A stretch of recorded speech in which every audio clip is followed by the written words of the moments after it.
Hello friends, ये जो special PTM चिठी आसी जाइए ये चिठी देखु ये जो स्वतंत्र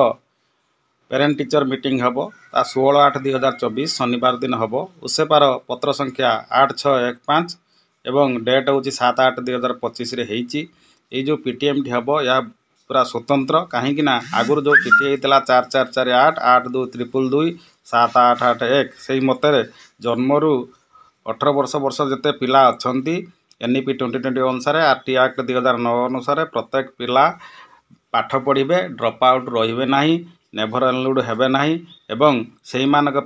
आस स्कूल जीवा कार्यक्रम जो हम ताहार आपण पीटीएम मीटिंग करी आलोचना करेंगे शेयरिंग करेंगे सीटीए सर्वे अनुसार जो आपण मानकर होता जो ड्रप आउट बाहर सब शो कर डाटा देवे से किमिति एनरोल्ड हेबे से विषय यहाँ हम से सब ओथ टेकिंग नेबे एवं पदयात्रा हम रैली हम से अनुसार चिठी पढ़ु। बहुत बहुत धन्यवाद।